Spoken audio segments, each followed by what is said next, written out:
Ha. Sebab dia hebat. Ha? Ha? Apa ni?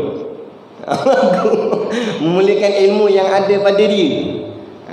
Bukan dia tu hebat, tapi ilmu Allah tu yang hebat. Tapi ilmu tu sebab duduk kat dia, maka dia dimuliakan. Contoh macam ni lah, kalau susah nak faham contoh gini. Kerja kita driver je, bawa kereta, tahu driver bawa kereta. Tapi kereta yang kita bawa tu bukan calang-calang kereta. Kereta nombor plate A1. Tahu A1 tu nombor plate siapa? Agung. Kan kereta. Kereta A1 bukan van putih Roma. Itu tak apa, tak siapa pandang. Ni nombor plate A1. Semua Dayak Malaysia tahu, oh ini kereta Agung, kereta raja ni. Tapi raja tak ada dalam kereta. Raja tengah minum kat istana. Raja cuma pesan, tolong bawa kereta ni pergi hantar car wash. Pergi masuk. Kita kerja driver bawa kereta tu, kita pun bawa kereta Agung tu nak pergi hantar car wash. Jalan kat luar, kereta lain ke tepi tak? Kereta lain ke tepi sebab hormat kita ke sebab hormat kereta Agung? Bukan sebab hormat kita, tapi sebab kebetulan kita yang bawa kereta Agung tu, maka dihormat. Nampak macam hormat kita, bukan kita hormat kereta Agung. Sama tak? Dihormatkan ahli ulama bukan sebab ulama tu, tapi sebab ilmu Allah yang ada pada ulama tu. Tapi dia tak faham, dia buka tingkat action. Tahu pun ke tepi. Dah memang bongok bukan memang kereta tu. Sama kat kita, jangan kita sombong dengan orang muliakan kita bukan sebab kita ni, tapi sebab ilmu yang Allah pinjamkan pada kita, maka sebab tu orang muliakan kita. Kita mendapat pinjaman kemuliaan tu. Tu hebatnya ilmu agama. Tu maksud dia. Sebab itulah, dan hampir bahawa adalah ilmu itu raja-raja, dan tiap-tiap kemuliaan yang tiada dikuatkan dengan ilmu, maka tempat kembalinya kepada kehinaan. Apa-apa saja perkara yang baik tetapi tidak dikuatkan dengan ilmu, maksud dia tu. Dan tiap-tiap kemuliaan tu, contohnya sembahyang, mulialah sembahyang. Zikir, mulia. Baca Quran, mulia. Tetapi tidak dikuatkan dengan ilmu. Tidak dengan ilmu maksudnya, maka tempat kembalinya kepada kehinaan. Bukan menjadi elok, menjadi hina. Sembahyang tanpa ilmu, kehinaan. Apa kehinaan pula? Sembahyang tak erti. Dia tak pernah sebelum corona ni tak pernah pergi sembahyang jemaah subuh. Semenjak corona ni lah barulah datang sembahyang jemaah sembahyang subuh, kan? Ya.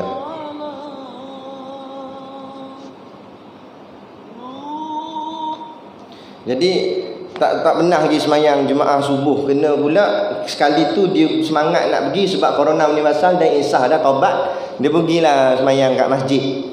Kena hari pertama dia pergi tu hari Jumaat. Sembahyang subuh pagi Jumaat. Jadi sembahyang subuh pagi Jumaat biasanya tu imam baca surah dia, surah Sajadah. Dalam surah Sajadah ada ayat sajadah lah, kan? Bila ada ayat sajadah, imam pun lepas baca ayat tu, imam pun tak ada rukuk tak apa, terus sujud. Yang dia tengok imam tak rukuk, dia pun tegur subhanallah. Tu kata, kalau tak mengaji nampak jadi hina. Orang sebelah duk gelakkan dia, benda subhanallah ni. Nampak? Orang lain duk pakat sujud ni subhanallah. Dia tengok orang lain pun ikut subhanallah, semua sekali ikut. Ingat dia cerdik sangat. Tu kata dengan tidak berilmu habis nampak hina. Tu maksud dia. Baca Yasin. Bagus nak baca Yasin tapi tak mengaji tajwid. Lah kali baca Yasinnya salah, ayat pertama salah. Ya dia sampai ke pekan beruah pergi. Ya dah macam tazin. Sin pendek sin. Dia tak kena. Orang Yasin, ya tu 2 harakat je. Sin tu yang panjang. Dah tak ngaji. Sebab itulah nampak bodoh lah, atau nampak hina lah bila kita buat satu-satu perkara tanpa ilmu. Menjadi gelak tahu orang saja. Itu dia kata situ. Apa-apa kemuliaan yang tiada dikuatkan dengan ilmu, maka tempat kembalinya kepada kehinaan. Itu maksud dia. Jadi kita buat apa pun bagus dah, kita nak buat benda baik, tapi biar dengan ilmu. Dan diriwayatkan daripada Nabi Isa alaihi salam, barang siapa belajar dan mengajar. Ni Nabi Isa pula kata. Nabi Isa kata barang siapa belajar dan mengajar dan beramal. 3 belajar, mengajar, beramal. Ia dinamakan dia orang yang besar pada kerajaan langit. Maksudnya dia jadi orang terhormat di langit. Maksud orang terhormat di langit, para malaikat 7 petala langit, malaikat semua pakat kenal dia. Semua sebut-sebut nama dia. Sebab menjadi kepujian, orang sanjung dia tinggi. Walaupun masyarakat dunia tak sanjung dia. Tapi masyarakat langit habis. Contohnya Uwais Al-Qarni. Uwais Al-Qarni walaupun di dunia tidak popular, tapi kerajaan langit seluruh malaikat di langit memuji-muji, menyebut-nyebut nama dia. Tapi dengan syarat 3 tadi, iaitu belajar, mengajar dan beramal, baru dapat menjadi orang kebesaran di kerajaan langit. Kerajaan langit tu maksudnya malaikat-malaikat di langit lah, bukan kerajaan ayah pin lah. Kata kerajaan langit ayah pin bawa dia. Kan? B3 ingat, belajar, mengajar, beramal. Kalau salah satu je tak jadi, dia mesti 3-3 ni. Belajar, mengajar dan beramal. Belajar, mengajar tapi tak beramal, tak jadi juga. Dan diriwayatkan daripada setengah ulama bahawasanya berkata ia menuntuti kami akan ilmu bagi yang lain daripada Allah Ta'ala, maka enggan bahawa ada ia melainkan bagi Allah Ta'ala. Wallahu Ta'ala a'lam. Maksud dia, daripada setengah ulama pula, ini sebahagian ulama kata, maknanya bila dia sebut daripada setengah ulama, maknanya perkara ni tidak disepakati secara menyeluruh. Ini cuma sebahagian pendapat, tu maksud dia. Jadi pada setengah ulama bahawasanya berkata ia menuntuti kami akan ilmu. Ulama kata kami menuntut ilmu bagi yang lain daripada Allah Ta'ala, maka enggan bahawa ada ia melainkan bagi Allah Ta'ala.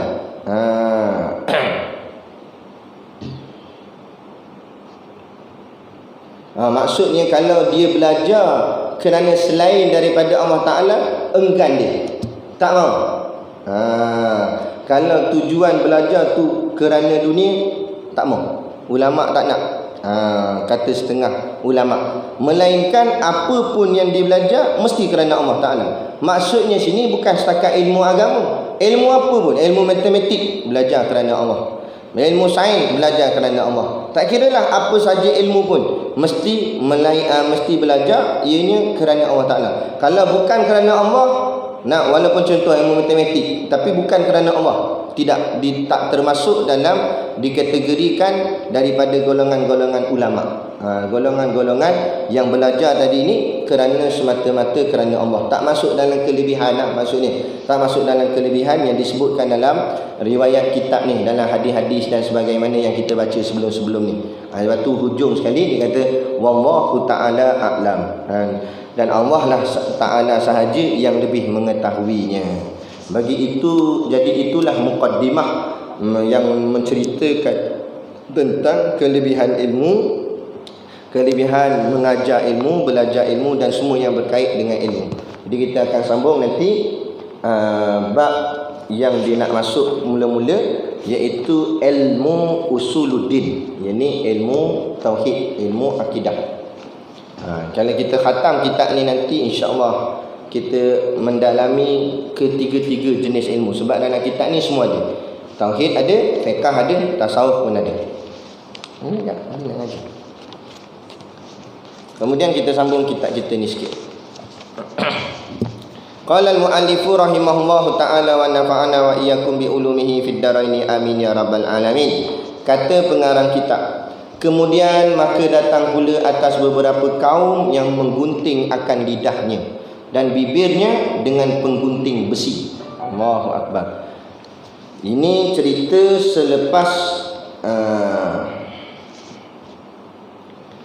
selepas Nabi nampak ada orang dikumpul kayu-kayu, sedangkan dia tak larat nak angkat. Lepas tu dia ambil lagi kayu tu.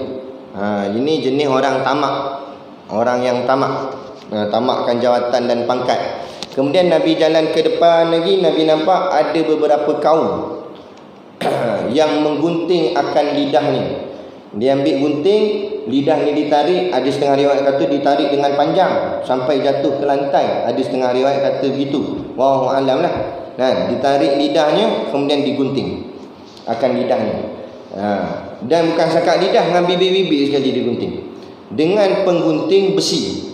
Tiap-tiap diguntingnya kembali pula seperti dahulu. Gunting, tumbuh balik. Gunting, tumbuh balik. Gunting, tumbuh balik. Berulang-ulang. Tiada lumpuh mereka itu. Maksud lumpuh artinya cacat. Tiada cacat. Maknanya jadi elok balik juga. Potong ni, jadi elok lagi tak? Macam tu. Kalau dah potong, lepas tu tak tumbuh dah, boleh tahan kira sakit tu sekali tu je. Ni masalahnya dah potong, tumbuh lagi, potong lagi, sakit lagi. Berulang-ulang sakitnya. Maka sabdanya, siapa ini ya Jibril? Nabi pun tanya Jibril. Maka katanya malaikat Jibril, inilah khutabaul fitnah. Khutabaul fitnah. Siapa dia khutabaul fitnah? Yakni orang yang mengajarkan manusia dengan tiada sebenarnya daripada umat Tuhan hamba, dan tiada ia kerjakan bagi dirinya. Dua khutabaul fitnah ni maknanya dua. Yang pertama, dia mengajar manusia benda yang salah. Mengajar benda tak betul. Jadi fitnah. Maksud mengajar benda tak betul ni macam ni. Macam dia kata rahmatan lil alamin, rahmat sekalian alam ni pada semua. Dengan kafir-kafir pun, kalau kafir itu lawan Islam pun kita kena rahmat juga dengan dia. Itu dia menyalahgunakan ayat Quran. Maka orang ni lah khutabaul fitnah.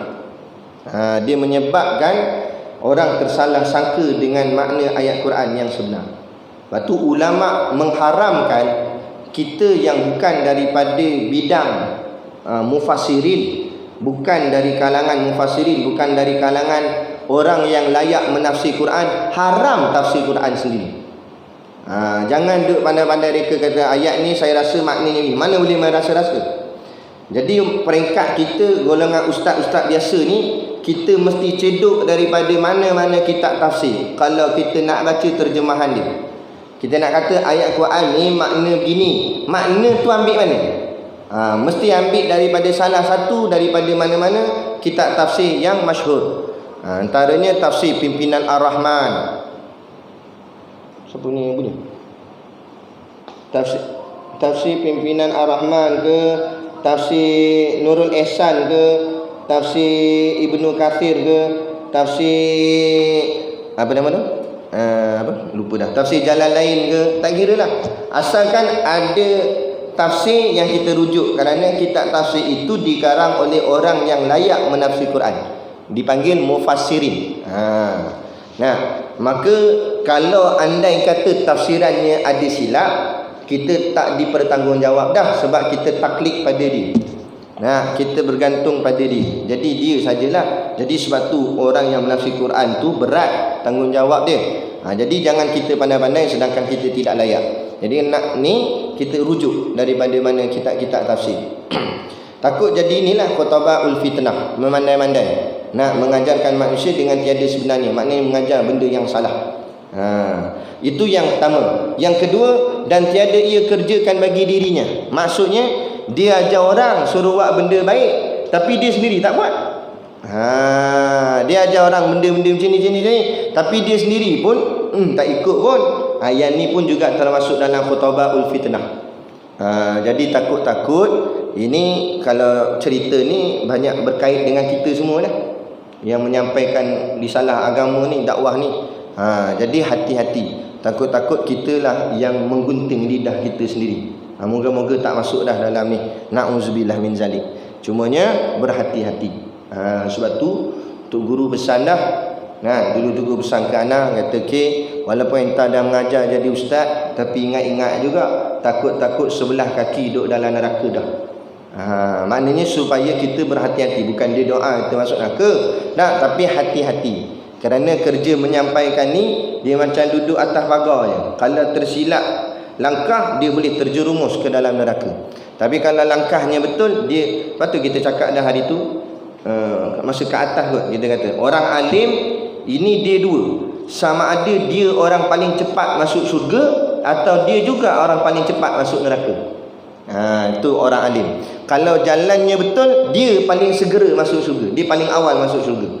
Tapi kalau jalannya tersilap, dia juga yang paling cepat sekali masuk neraka. Kalau orang jahil tak, dia kemudian dulu. Masuk syurga pun lambat, masuk neraka pun lambat kata. Lepas tu dia katakan yang tu baik jadi jahil kadang-kadang kalau masuk neraka pun lambat sikit kata. Lambat-lambat pun kena bakar juga, sama je. Kita kalau boleh nak biar cepat masuk syurga tu. Jadi maksudnya sini bukanlah maksudnya baik jadi jahil tak. Jadilah orang alim, tapi jadilah orang alim yang berhati-hati, supaya jangan kita berasa sedap sangat, jangan kita berasa kita duduk di tempat selesa, makam selesa. Mentang-mentang jadi ustaz dah, mentang-mentang jadi tok guru dah, kita boleh buat suka hati kita. Tak boleh. Maka di sana Allah memerhatikan kita daripada apa yang kita cakap dan apa yang kita buat. Takut-takut masuk ke sini. Moga-moga taklah, insya-Allah. Amin. Kemudian dia lagi, kemudian maka datang pula akan beberapa kaum. Nabi jalan ke depan lagi, nampak ada beberapa kaum. Adalah kuku mereka itu daripada tembaga. Allah buat kuku dia ni tembaga. Tahu tembaga?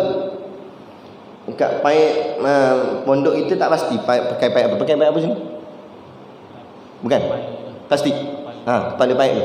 Tembaga. Pergi tengok lagi. Bukan sekarang lah, sekejap lagi. Macam itulah lebih kurangnya. Adapun tembaga hari akhirat ni lagi power lah.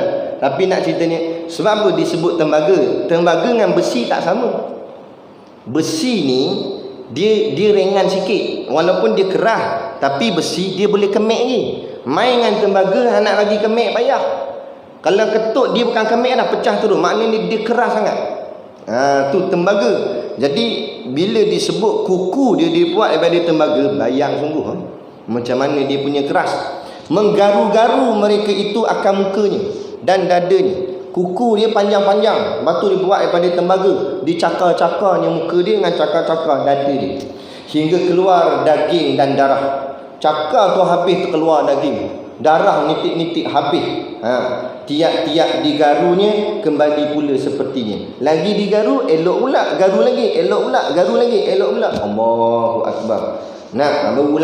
Berulang-ulang. Seperti kemudian kembali sepertinya. Maka sabdanya Nabi pun tanya, siapa mereka itu ya Jibril? Maka katanya, inilah mereka yang memakan akan daging manusia dengan mengumpat-umpat dan menjatuh pada kemaluan manusia.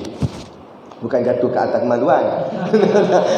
Maknanya dia memalu-malukan orang.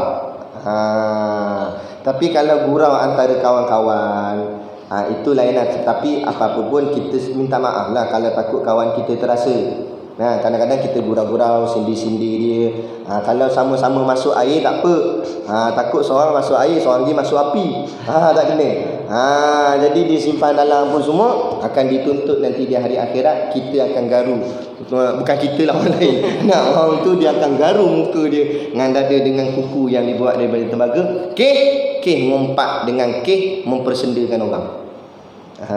Tu hati-hati. Kalau kontak kita kawan-kawan boleh tahan lagi. Nak minta maaf pun boleh jumpa. Tapi kalau kita cakap public dekat dalam Facebook ke dan sebagainya, dalam kuliah dan sebagainya, hati-hati.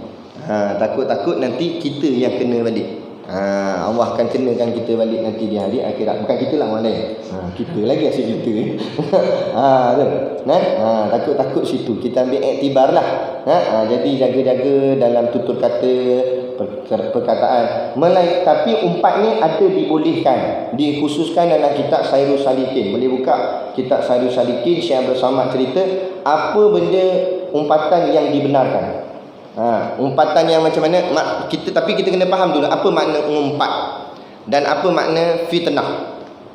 Mengumpat ni kita cakap pasal dia di belakang dia, dan bila dia tahu dia akan marah, itu dipanggil mengumpat. Sama ada cerita tu betul atau tak betul. Bukan cerita tu tak betul, cerita tu betul. Mesti cerita yang betul. Kalau cerita tu tak betul, kemudian kita cerita belakang dia, itu bukan panggil mengumpat, itu namanya fitnah. Faham? Fitnah ni kita cerita yang tak betul. Dia buat benda lain, kita cakap dia buat lain. Itu namanya fitnah. Tapi kalau ngumpat, kita cerita benda betul, dia buat tu betul. Contohnya dia kata, kawan dia tu benda apa? Dia suka mencuri. Kawan tu bukan mencuri. Macam mana Kak? Benda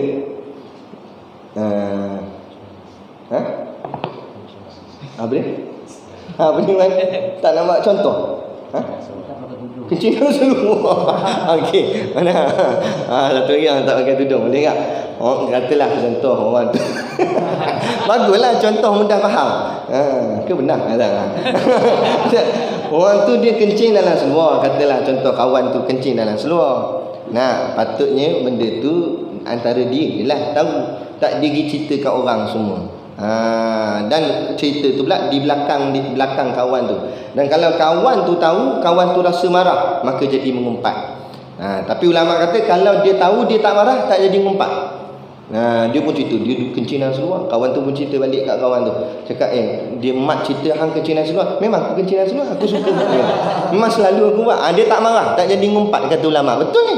Itu maksud ngumpat tu. Dia tak marah.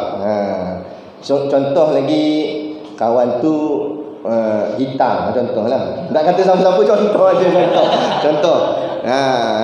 Nama pula Awang. Nama dia Awang. Jadi orang kampung pergi cari, kenal Awang. Saya ni kawan lama dia, dengar kata duduk kampung ni.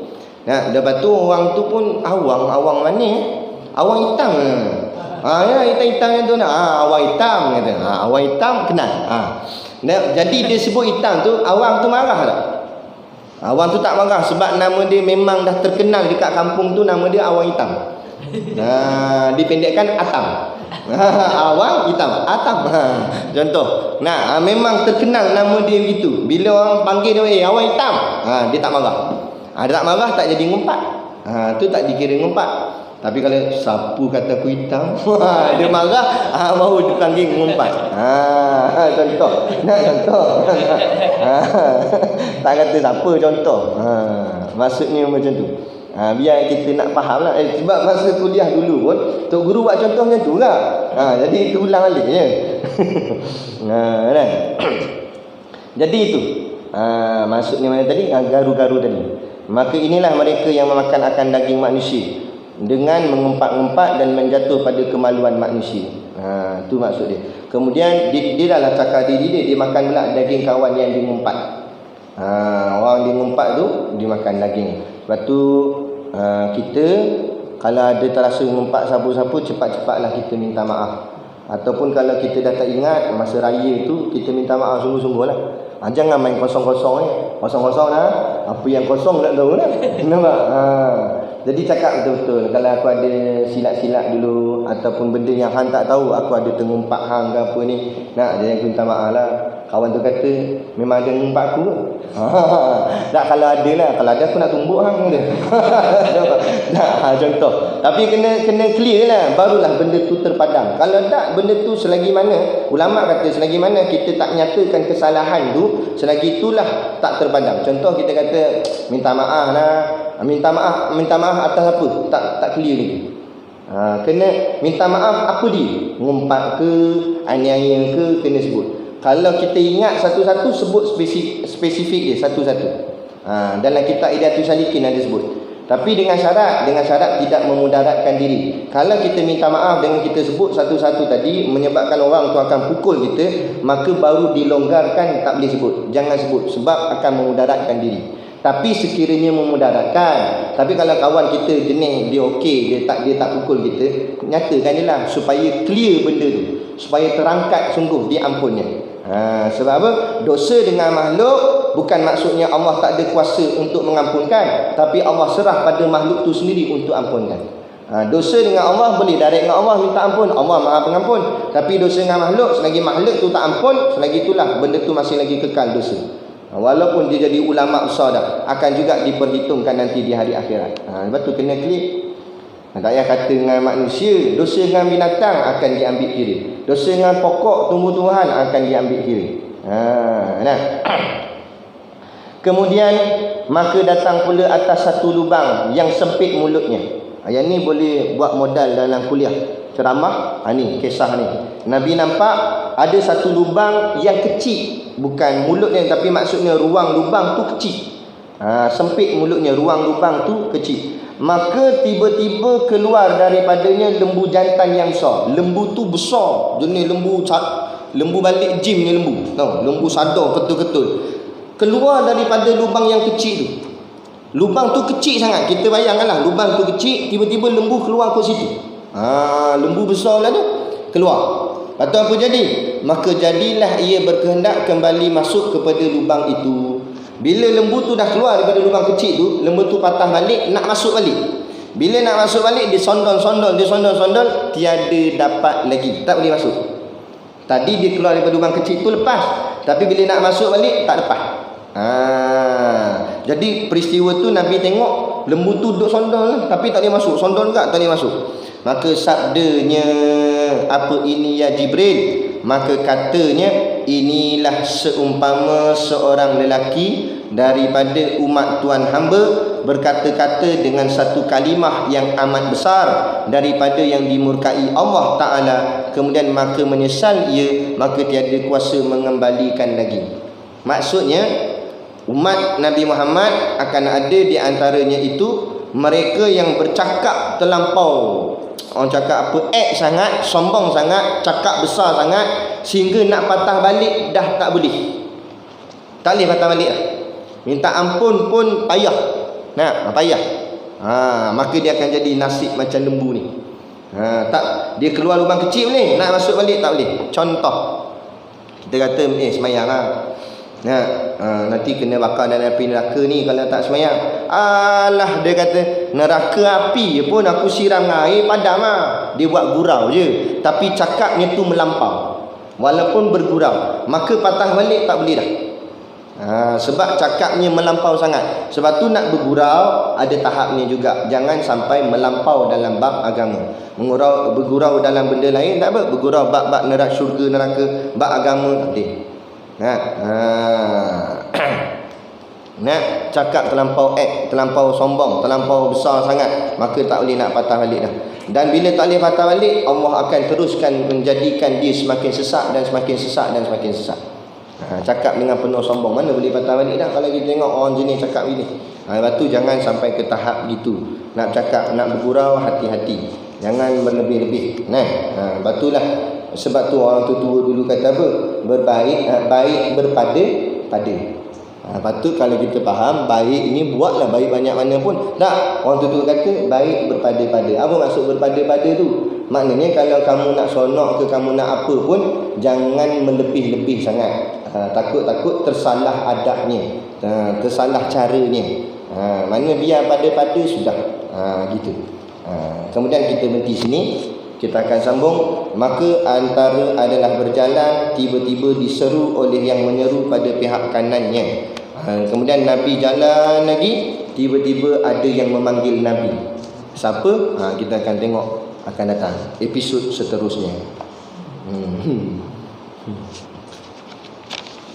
Nah, boleh? Ada soalan? Tak ada? Boleh lah? Ingatlah tak mana yang potong lidah apa semua tadi tu. Jadi boleh buat modal ceramah. Lepas kalau wabak ni selesai 31 ni, naik bulan 4 ni rasa berebut Masjid Surau nak buat ceramah Isra Mi'raj dah, kuliah dah tergantung sebelum ni. Kan? Jadi kalau ada orang jemput kita, pergilah. Jadi ambil apa yang ilmu kita belajar ni, buat modal dalam kuliah. Bila orang panggil ceramah Isra Mi'raj, bukan nak cerita keseluruhan Isra Mi'raj tu mana, dan nak cerita semua. Kita ambil satu peristiwa dalam cerita tu, kemudian kita olah, kita syarah, kaitkan dengan keadaan sekarang, apa benda. Supaya diambil iktibar, menjadi pengajaran kepada umat. Moga-moga begitu. Jadi sekadar tu pada malam ni. Wabillahi taufiq wal hidayah. Wassalamualaikum warahmatullahi wabarakatuh. A'udzu billahi minasyaitonir rajim. Bismillahirrahmanirrahim. Alhamdulillahirabbil alamin, wassalatu wassalamu ala asyrafil anbiya'i wal mursalin sayyidina Muhammad wa ala alihi wa sahbihi ajmain. Allahumma taqabbal minna salatana wa du'aana innaka antas samiul alim.